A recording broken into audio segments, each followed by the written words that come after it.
बारेमा जानकारी गराउनु हुनेछ र हामी अभ्यासको रूपमै आज यो गर्छौँ र यसलाई हामी अर्को वर्ष अझ बृहत रूपमा यो वन क्षेत्रको सम्पूर्ण उपभोक्ताज्यूहरूलाई चाहिँ सब डिभिजन वन कार्यालय हर्नेमाडीको तर्फबाट हार्दिक धन्यवाद टक्राउन चाहन्छु। अहिले चाहिँ प्रकृतिले नै साथ दिएको छ। अहिलेसम्म मकवानपुरमा चाहिँ वन डडेलो फेरि व्यापक रूपमा लागेको है। नमस्कार, म अमृत दुर्गे योन्दा लामा, श्री रामधेनी काली सामुदायिक वन उपभोक्ता समूहको अध्यक्ष।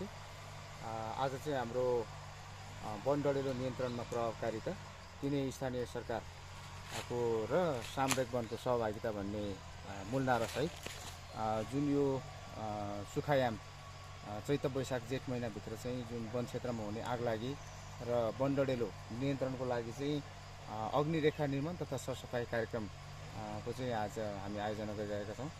त्यही क्रममा चाहिँ आज हाम्रो यो वन क्षेत्रको क्षेत्र नम्बर 5 को ब्लकमा चाहिँ यो हामी अग्निरेखा निर्माण गर्नको लागि चाहिँ यो अग्नि पत्र एक ठाउँमा थुपारेर यो चाहिँ पथको रूपमा अग्नि चाहिँ रेखा निर्माण गर्दैछौँ र म सरसर्ती यो हाम्रो आज कार्यक्रम कस्तो भइरहेछ सरको भिडियो सहित नै म यहाँ देखाउन गइरहेको छु।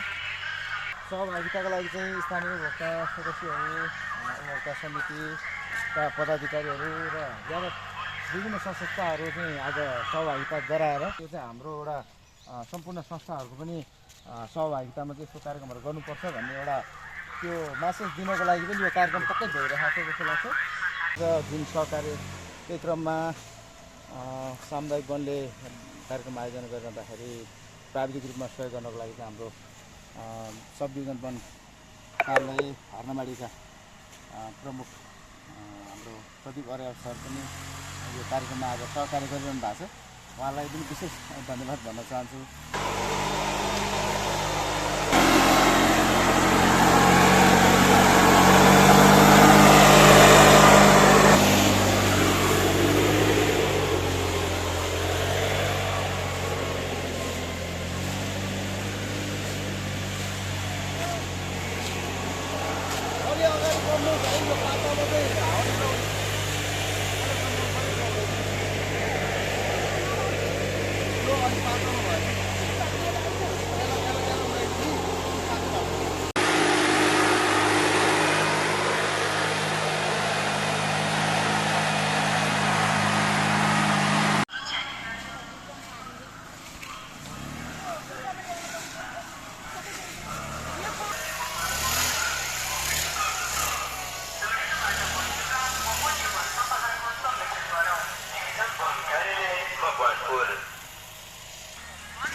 व्यवस्थापनको लागि डिभिजन वन कार्यालय मकवानपुरको अनुरोध। मौसममा आगोको सानो चिल्काले वन जङ्गलमा डढेलो फैलन गए वन वन्यजन्तु र मानवीय क्षति हुँदा डढेलो लाग्नबाट जोगाउन विशेष सावधानी अपनाऊ। वनमा आगो लगाउनेलाई वन ऐन नियम अनुसार 3 वर्ष कैद वा 60,000 रुपियाँसम्म जरिवाना वा दुवै सजाय हुन सक्दछ। त्यसैले वनमा आगो लगाउने वा आगो लागि हुन सक्ने कार्य नगर्नु नगराउनु सम्पूर्णमा अनुरोध गरिन्छ। अघि लागेको आगो चाहिँ हामीले निभाउँदै जान्छौँ।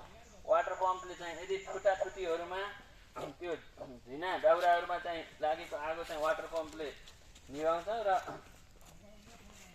अघिको बाटोलाई चाहिँ क्लियर गर्दै जान्छौँ होइन।